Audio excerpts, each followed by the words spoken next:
And some Coloradans are still waiting on other checks to get through. Vangi Dickson is living on the streets in Boulder and has been locked out of her benefits for 2 months now.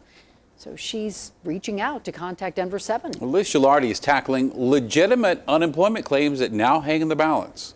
It's been locked up. They locked it up. The U.S. Bank ReliaCard in Vangi Dickson's wallet is essentially useless. My frustration is they're sitting on almost $2,000 of my money that is mine. It's legit.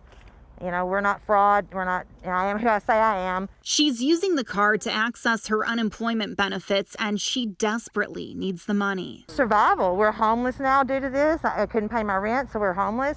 Thank heavens, the shelter here in Boulder has put us up here in the hotel. Vangi says the card has been locked since December 12th. She's tried several times to prove her identity, but when she didn't feel like she was getting anywhere, she reached out to contact Denver 7. Faxed it several times.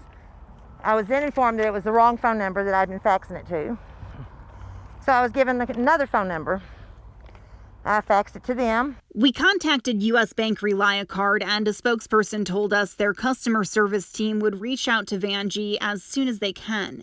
In other cases, once Contact Denver 7 has reached out, they've resolved issues for viewers very quickly. But should it take a TV station getting involved just so she can get her money? The biggest impact is what the last question indicated, the poor innocent folks whose benefits are delayed because there are flags in their account or they have their identity stolen and have to go through a process of restoring who they are. That is the real victim in this. Governor Jared Polis addressed the widespread unemployment fraud during a recent press conference. And I understand that that can be an inconvenience when flags are raised and delay legitimate payments at times. In Vangi's case, she says her unemployment benefits are still being loaded onto this card, but the card isn't working. In your internet browser, go to the website for MyUI Plus. The Colorado Department of Labor and Employment says a new system implemented earlier this year has expanded the ability to stop fraud. So far, MyUI Plus has flagged more than 35,000 claims where the Social Security number is linked to a dead person. And the state says triggers like that have allowed them to prevent more than $7 billion worth of fraud. Vangi agrees it's important to prevent fraud, but she says proving her identity feels impossible. And just to not release my money after everything that I've,